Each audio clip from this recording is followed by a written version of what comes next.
All right, I'm going to go ahead and get started. It is just 7:01, but we have our participants are joining at a slower rate. So anyway, I am Kelly Jackson, and I will introduce myself more fully in a minute. I just wanted to give you a couple of logistical details about our webinar this evening. We are in a webinar format, so we can't see you and we can't talk to you, but you can hear from us. This is being recorded, so you will be able to access this later. And what we will be doing is offering some question and answers at the end of our webinar based solely on this webinar. You're going to be getting a lot of information over the next few months. And so we know most of those questions will be answered. So we want to really focus just on our kickoff, a little bit of information about Highcrest, and then the world language selection process this evening. And then we'll give you more, and you'll have more opportunities to ask questions as we go. We'll cue you in when we're ready for any questions. And then you just use the Q&A box or the Q&A icon to put your question in, and we will hopefully get through a few of those this evening. All right. So again, my name is Kelly Jackson, and we are so excited to welcome your fourth grader to Highcrest next fall. This is just a picture of Highcrest and our sign. Hopefully you've driven by it a few times. It is a big transition for our fourth to fifth graders. So you will see this evening that we have a lot of opportunities for them to learn about Highcrest, learn cool Highcrest things, and grow into that transition as they turn into fifth graders. Excuse me there. Let's see. So tonight we will introduce ourselves. We will give you an overview of the transition process, and then we'll focus in on the world language selection, which is really our first step in that process. I am Kelly Jackson. I am the principal at Highcrest. And the administrator for SEL and family engagement. I've been at Highcrest for almost 22 years. Started as a teacher. I was an administrator at the junior high for a couple of years, and as an assistant principal. And then I was principal of both the junior high and Highcrest. That started about 8 years ago.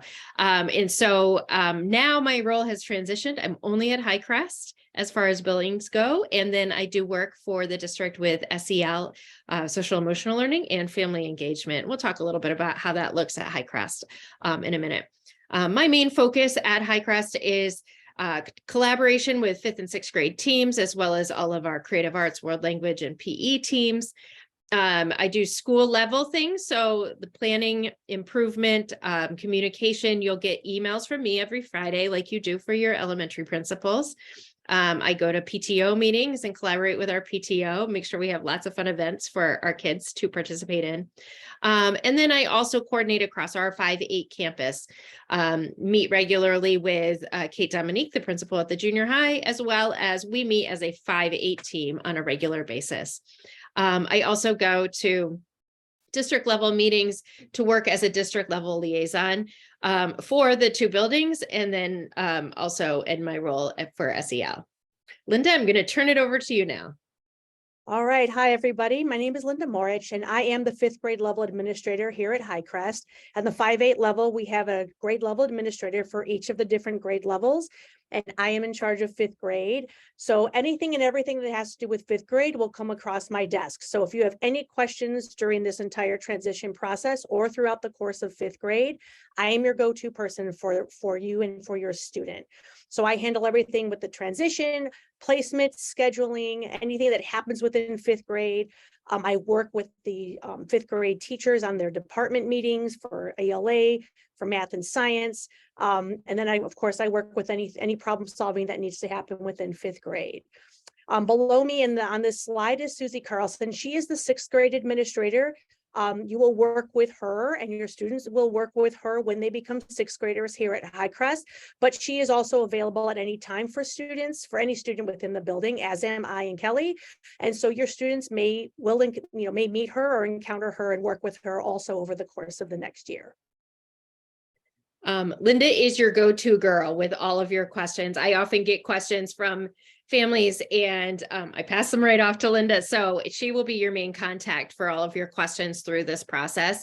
I will certainly answer questions as well, but I think she's going to be your best point of contact and most available throughout this process.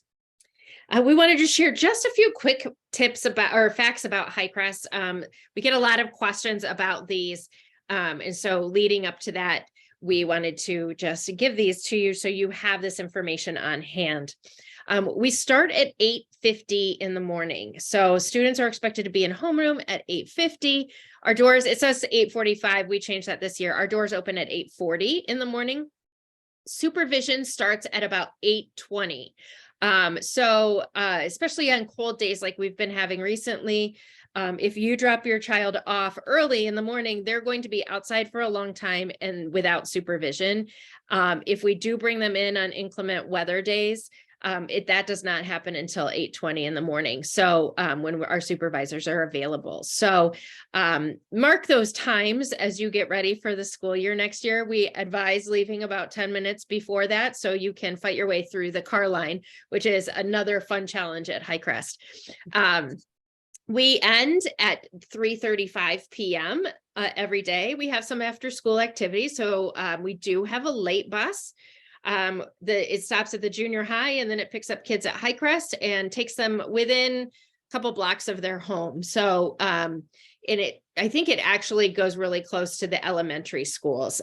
So that kind of like our express buses do. So that is every day at 4:45-ish. So yes, our end time is 3:35. And again, kids are just let out. We don't walk them out to cars. It's a little bit kind of next step. So they leave the building and have to find their car or walk home. We have a ton of bike riders, especially during nice weather days, but even in the winter, we have kids riding their bikes every day to school. So that's always an option and something you'll get to practice later on this spring in our Bike to Highcrest transition event. There's before and after school care. It used to be on our site. We didn't have enough participation in that, and it really was difficult to manage through the school district. So Wilmette Park District graciously does that for us before and after school. And there is a bus that will transport kids from the park district to school and then home, or not home, but to the park district for after school care. So that is all information about that. It will all be available over the summer on the Wilmette Park District program offering page.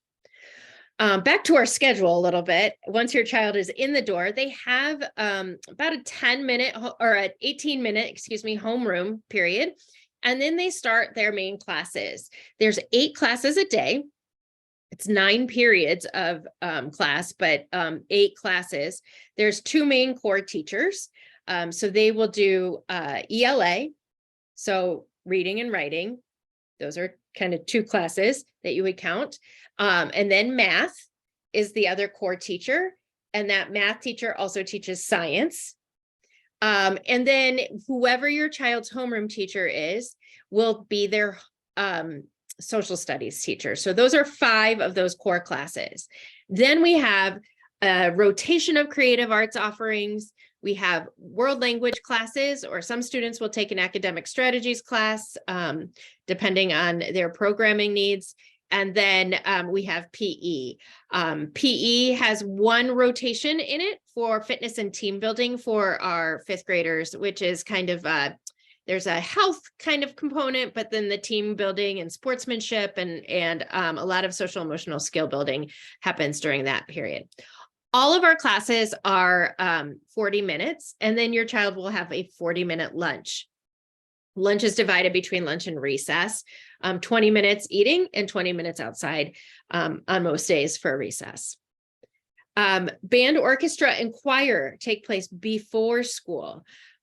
New this year, we will have a video of information about some of our before school band, orchestra, and choir activities, as well as some of our after school activities and extracurriculars, including athletics and some of our club offerings.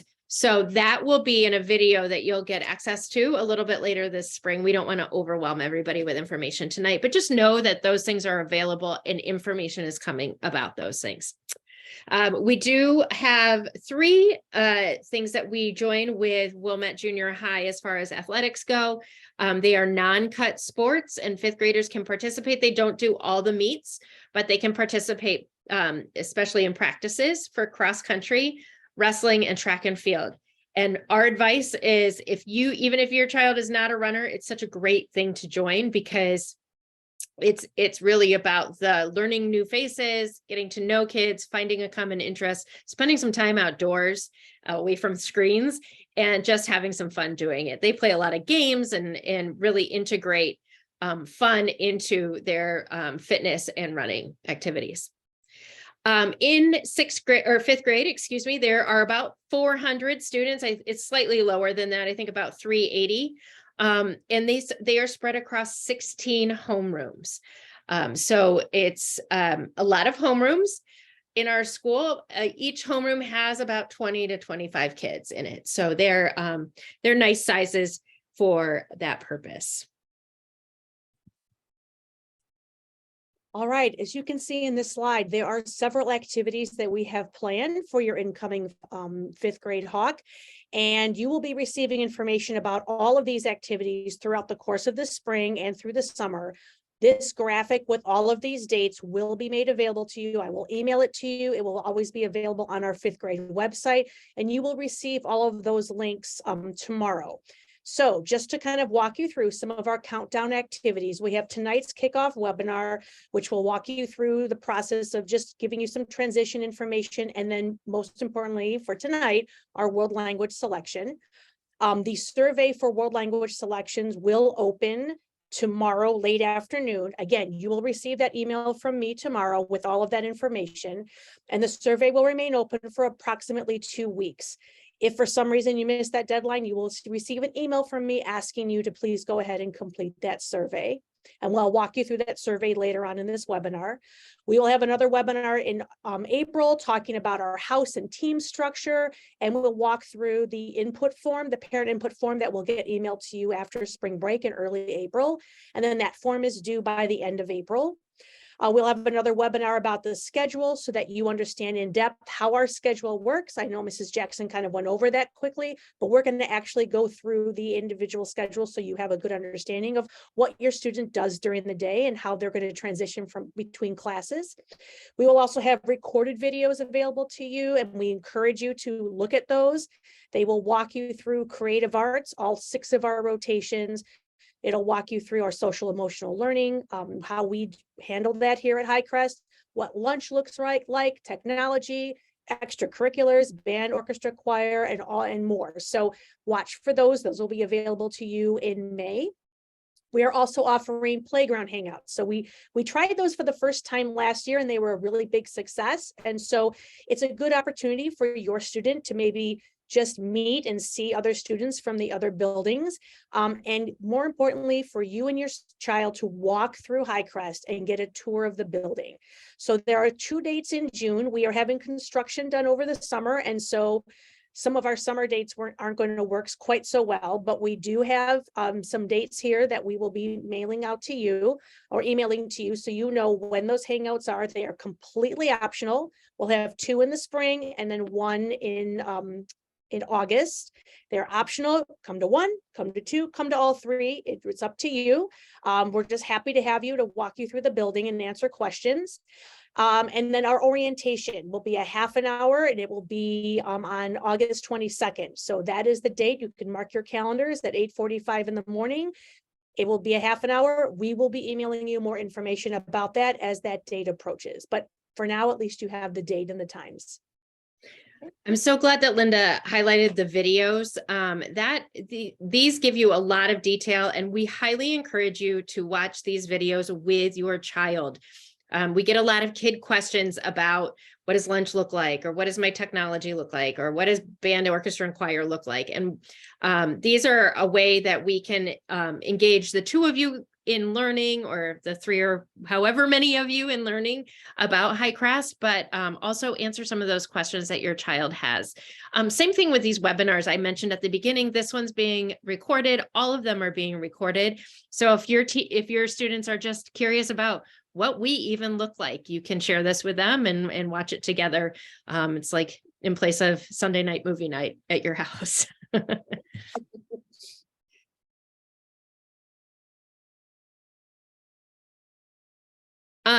When we're planning for the transition, we want parents. We know that you are interested in understanding the structure of the school, the schedule of the school. We've heard from parents that it's really important that you're meeting new families, making connections. For that reason, we've set up some of these preliminary things for you to learn about those. When it comes to our kids, we know they want to see the building, they want to meet their teachers, they want to understand where their homeroom class is. That's what we hear from the surveys that we've given out and the feedback that we've gathered from kids, even after they're at Highcrest, is just make it so it's easier to get around. There's a lot of nerves coming in during that first week where it's, I don't know if I'm going to be able to find my classes. I don't know if I'm going to be able to get to my homeroom. And we really are trying to plan a lot of different activities so that the kids are feeling really comfortable. And by the end of the first week, they're there. A couple of those things are like the orientation that Linda mentioned. Students meet their homeroom teachers during that orientation. That's why it's so close to the start of the school year. So we involve the teachers in that process. At that time, they will also get to see where their homeroom is and get to meet some other kids in their homeroom and learn more about some of the fifth grade things that they will have to know for that first day. So that's a really nice opportunity to kind of quell their needs. The Hangouts are another great time for you guys to come and see the building. And we point out all of the fifth grade homerooms. So the kids will know at least one of those rooms will be their rooms. They are all located in the same hallway. Their partner teacher is across the hallway or right next door. So we try to, again, calm some of those nerves by showing kids where they will be. And that really, we found that is really helpful for them as they are entering in kind of a bigger building and a lot of unknowns with the school year. The other thing I think that we've heard a lot is that kids are interested in making new connections with peers from other schools. And a lot of great ways to do that, even starting right now, is as summer, enrichment is starting to gear up, and there's so summer school, or not summer school classes, but that we offer in District 39, the fun activities, those are for all kids from all elementary schools. So if there's something that your child is interested in joining, it's a great time to meet another fourth grader from a different school, or park district camps, or athletic activities. Any of those things are really great ways to make a connection with somebody from another school. And we've heard kids that say, oh, I played soccer with so-and-so from this school, and that's that they're my best friend from that experience. So search for those opportunities now, even, and hopefully through the transition process too, in the first weeks of school, we help them make some other connections. We have lots of first week events that really are meant to foster their learning of friends and or making new friends. One more thing that I wanted to say about this slide is that as we go through the placement process, again, Linda mentioned that we will have a webinar later on this spring that's talking about the input form that we send out to parents in the placement process a little bit more in detail. But we're looking at, we've done it several different ways, and we really strive to balance the needs of the kids and really balance that with where they're coming from, the 4 elementary schools, and make it so that there's friendly faces around for every student. So that'll be important as you think about that process. And again, Linda's going to explain more about that as we go on through the spring. Tonight's focus really is on the world language selection. You might ask, why do we do this so early? What is the point of this?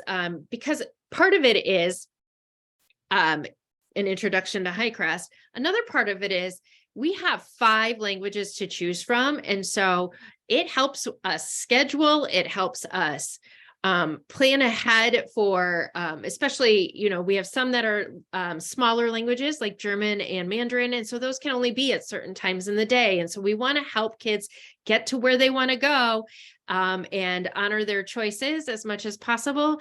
But we have to do that early because all of our scheduling and things even start this early in the school year. So this helps us kind of introduce you to Highcrest, and also helps us as we start planning for the next fall.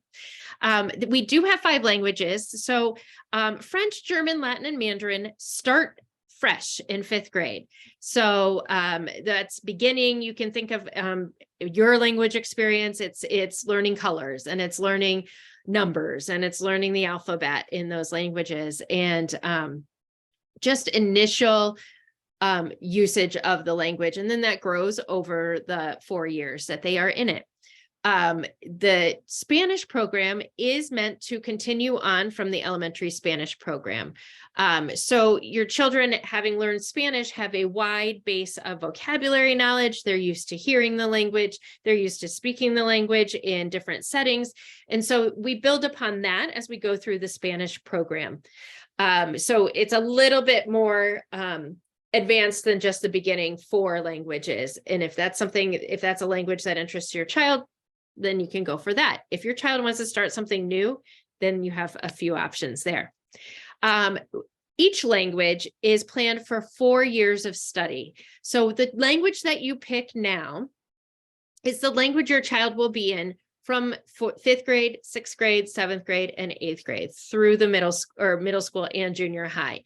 We do not switch languages because of the way that the curriculum is built. It builds upon each other every year, and it really helps them as they go to New Trier. They would enter into their 2nd year of language learning. So French 2 or German 2. If you will. And we found great success with the base that they're building through these 4 years and their matriculation to New Trier with those. In Spanish, again, having had that elementary base, Spanish students will do an assessment in 8th grade.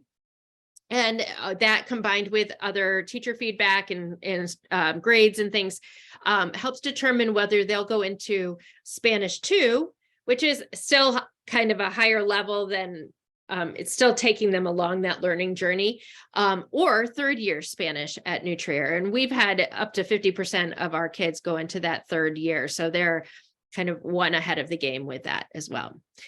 We highly encourage you to go to the World Language Program website.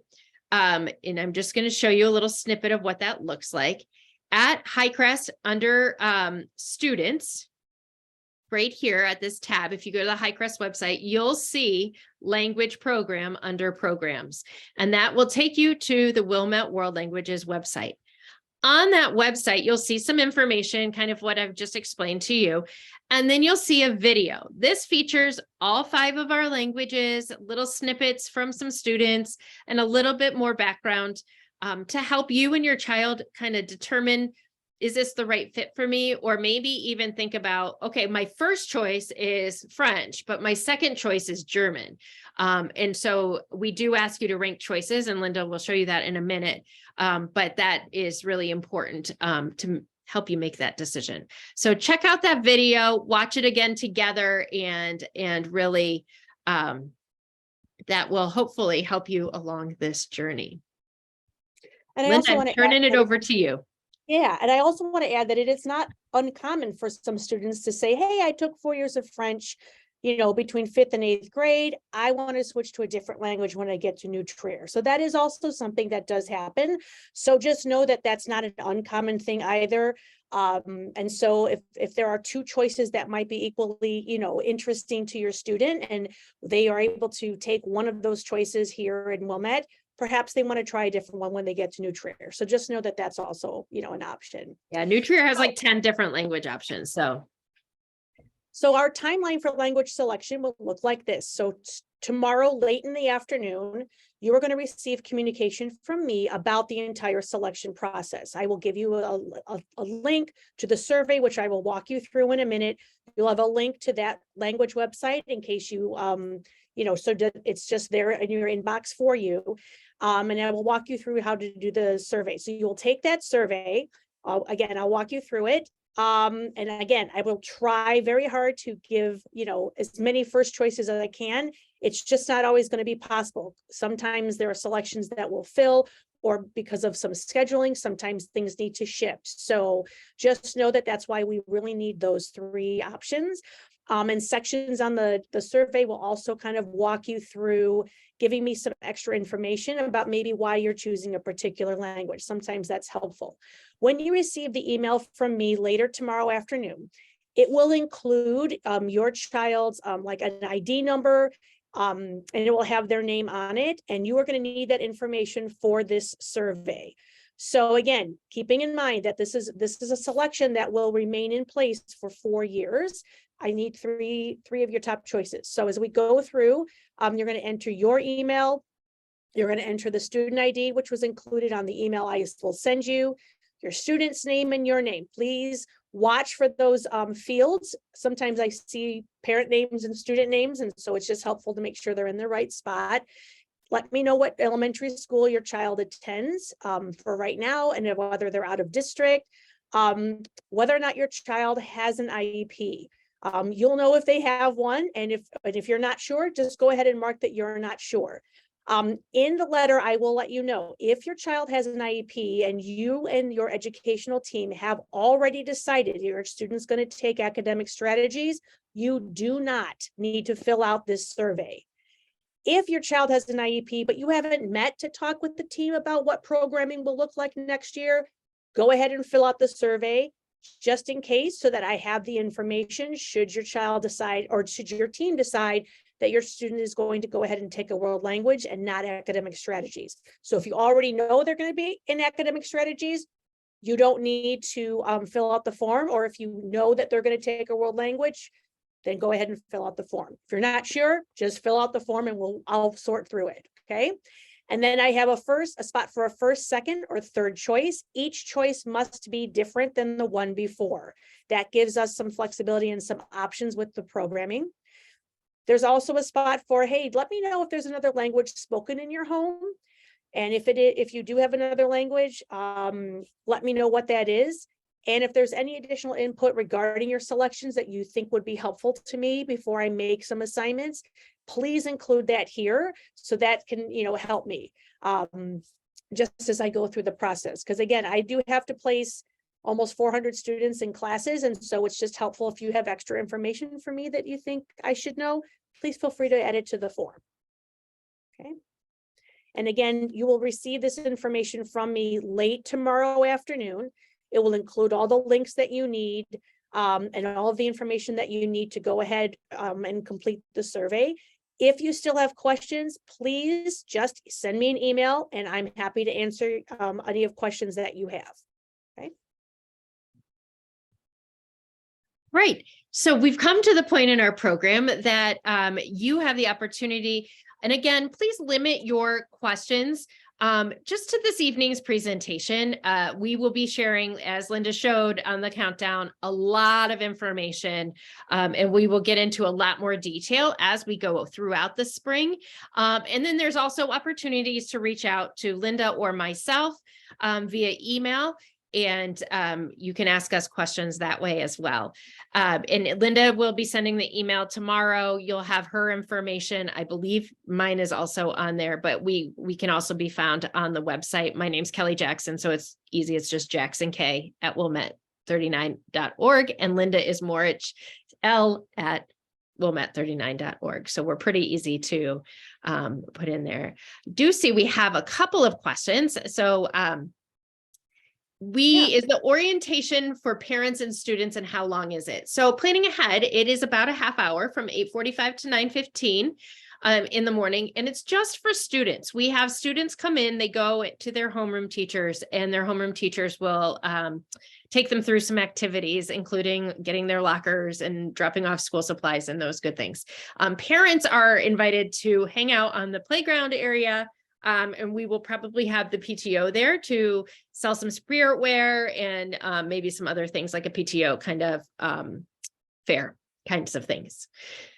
So it's pretty brief. Again, it's on one of those days that we have teachers for their institute day, but we were able to give them all of our students that first look into their homeroom.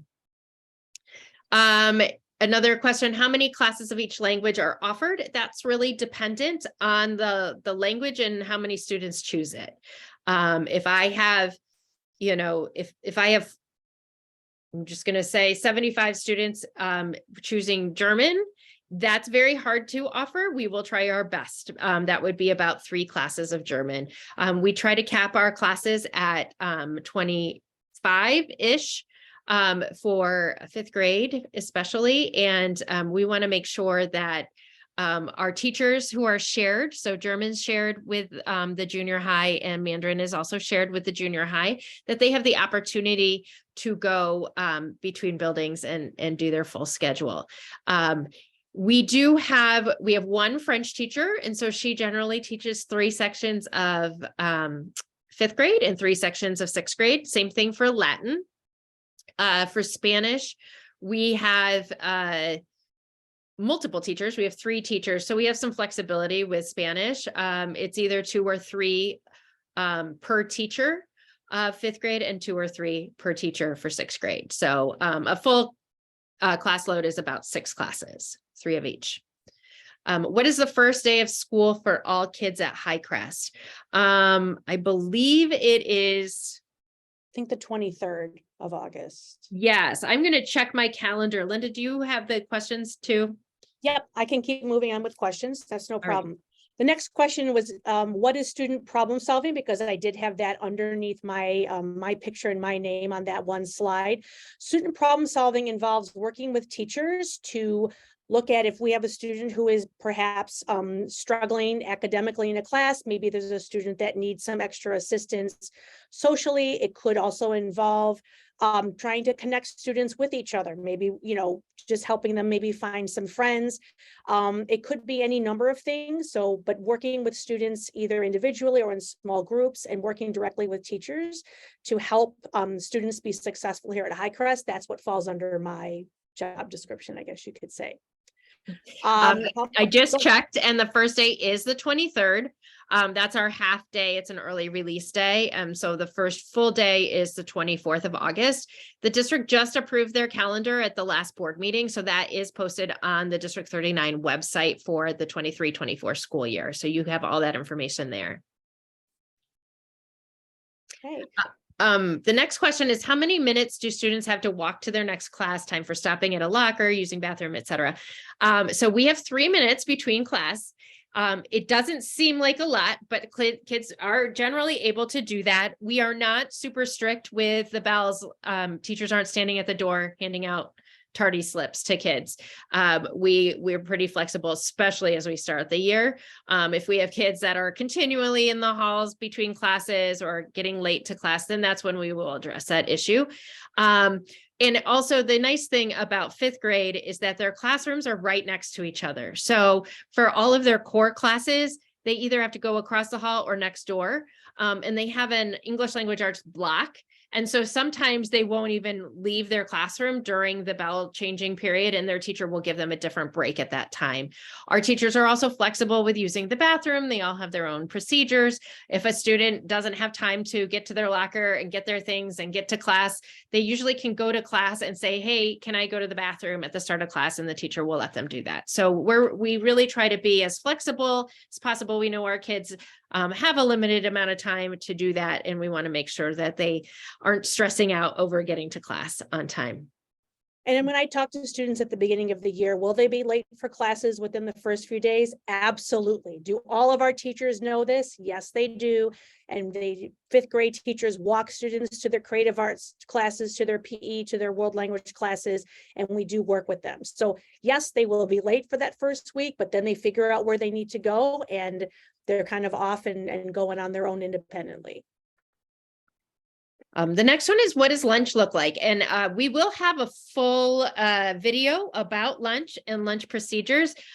Just as a general picture, it's I said 20 minutes of lunch and 20 minutes of recess. We have 2 houses, so it's about 8 classrooms, 8 homerooms, eat lunch at a time. We have about 250 kids as capacity in our cafeteria. So that's why we do it in shifts. So the first 2 groups, 2 houses, eat, and the second two houses are out at recess, and then they flip flop. We have 2 lunch lines.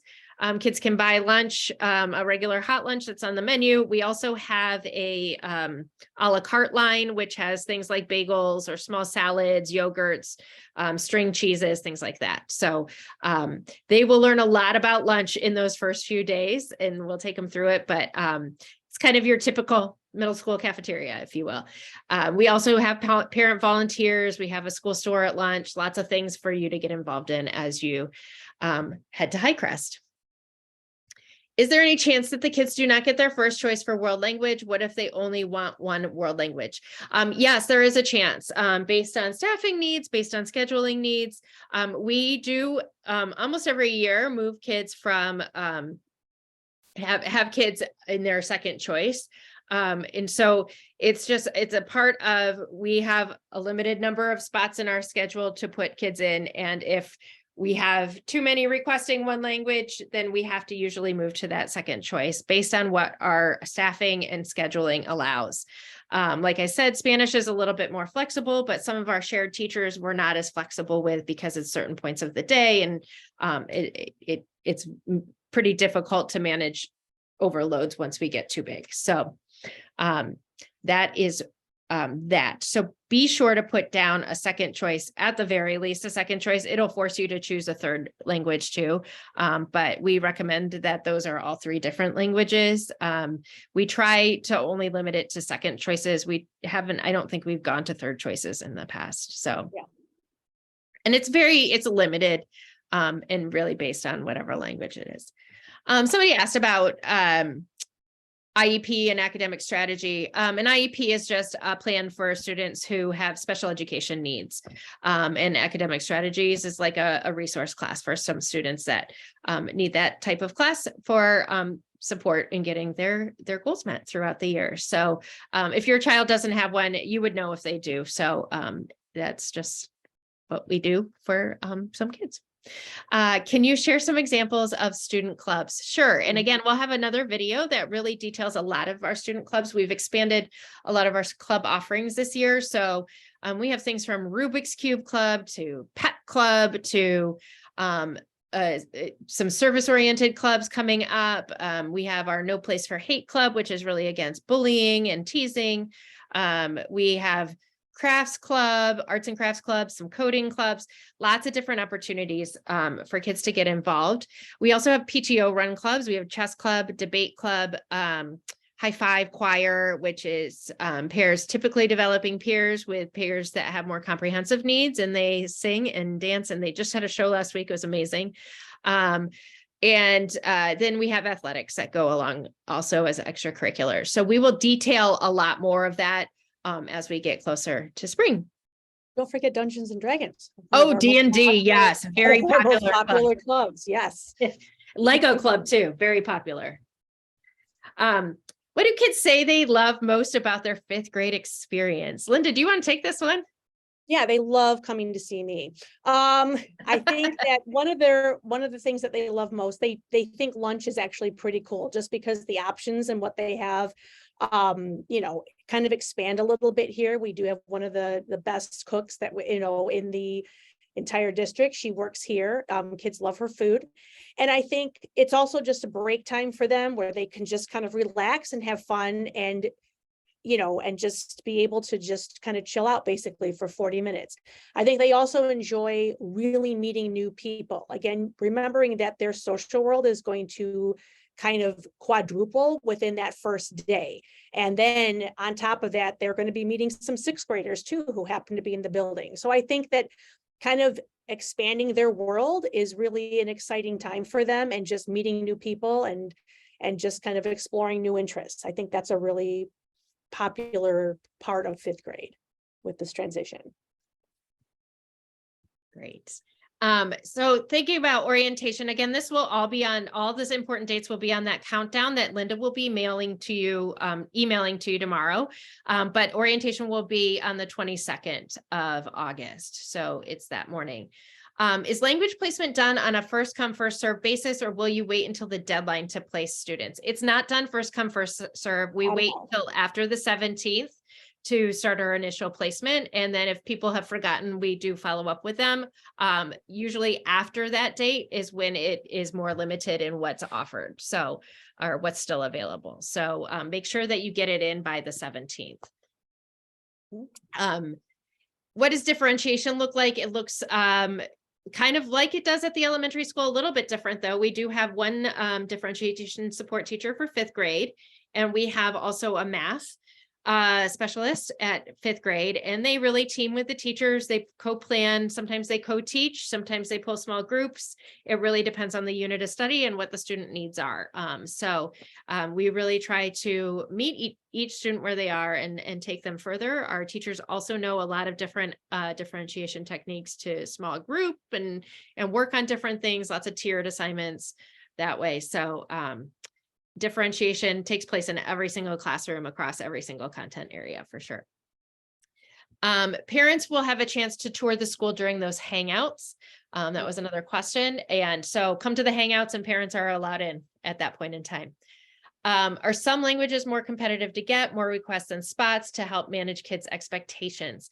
Again, we have, so German and Mandarin are smaller because those teachers are shared. So we have a more limits with German and Mandarin on how many we can take in those classes specifically. But we want to do our best to honor kids' requests. So if we run into some of those issues and we may, then we'll be in contact and we'll talk to you about it. Do homerooms change between 5th and 6th grade? Yes, you'll have a separate homeroom from 6th grade to 5th grade. So their teacher this year, their teachers will all be different except for world language, creative arts, and possibly PE.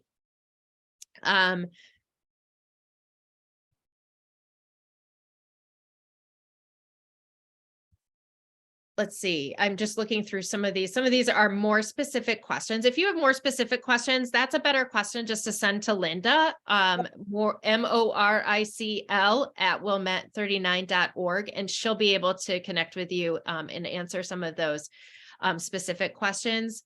Have a couple of questions about like how checking out books work. We have a library system just like every other school. It's Alexandria, and so kids are allowed to go down during their class period and check out books, and also have book talks and things in the library with Mr. Aho. Opportunities for parents, lots. Our PTO does a ton of outside of school activities, field trip chaperones. Linda just had a field trip with about 50 chaperones per day. So there's lots of parent opportunities there. We have lunch volunteering a few days a week. School stores, another thing where parents come and volunteer in the school. And then there's some opportunities within different homerooms and classes to get involved on a less intense basis. So somebody asked about a house. A house is really just a fancy name for 4 homerooms.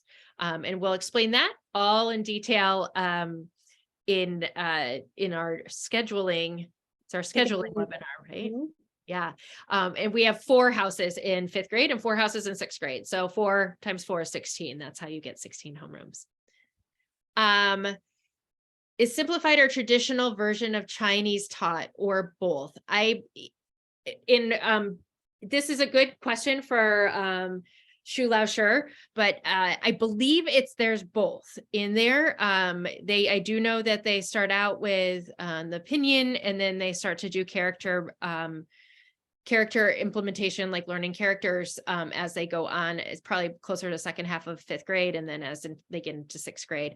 I believe that both simplified and traditional are taught. You can ask Shu Lao Shi. She is on our website. You can reach out to her. HSU is her last name. How do you choose which kids move into language? Again, we look at first choices, and then we may have to go to second choice, but we try to do it based on first choices. A few questions about that.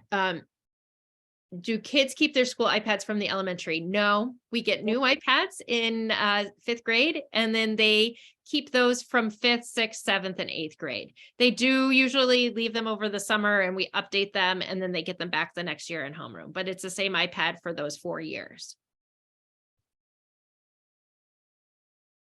Do students keep, yeah, go ahead. I think the one question was asking about levels for language. Again, these are all beginning level languages. Spanish, there is, we do know that some students come in with some Spanish from the elementaries, and it does continue from there, but that doesn't mean that they don't review and make sure that, that students are all on the same level as they're moving forward. But a way to think about it is that it is really basic beginning language for all 5 for the most part. Yeah, I think for Spanish, there is some additional, they may go a little bit faster at the outset with some of that review. But they are always learning new vocabulary as they go, and students, if they're new or if they've been in the elementary for a long time, they come in, really, it's a pretty fair playing field, especially after having 4th grade Spanish for a year. They will be very, they'll be fine in class. Students don't carry their backpacks around. They put things in their lockers and they go to their lockers between classes, or sometimes they bring a few things for one class.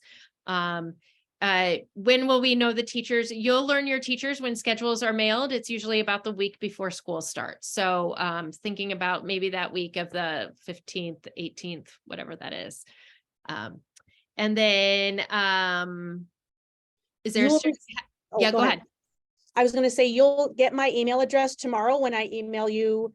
If you saw any of the emails I sent, I don't know if my email it should have been on there. If not, no worries. I will have my email address definitely listed in that email that you receive from me tomorrow, so you can reach out to me. Yes. Just a couple more questions. Is there a student council? Yes, there is. It's a very active student council. We have lots of student leaders in our school. It's a great place to be. Do most 5th graders take a language? Yes, they do. And then how is differentiation on math handled? Again, we have a math consultant or a math specialist teacher, and she's not a consultant, she's a teacher at our school, who works with our teachers to help them differentiate up and also help kids who may need some support in different areas. She'll take groups of kids. She will co-teach with the teachers.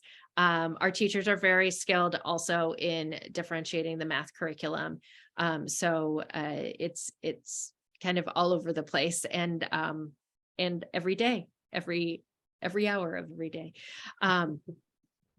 One quick last question. I think it's very time appropriate. Should kids wear snow pants to school in the winter or leave them at school? They can choose. We have a lot of kids that will bring their snow pants. Sometimes they will leave them in their locker.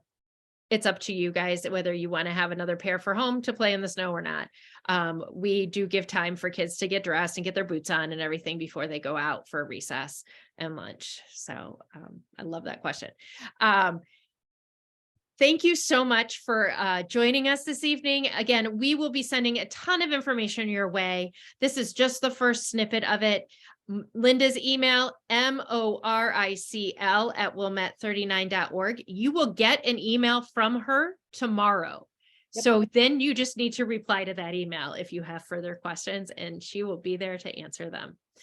We appreciate you all, and we look forward to meeting you in person soon. Take care. And again, I will, when in that email, you will have links to all of these videos and all of the webinars and all the information. Okay. Have a good evening.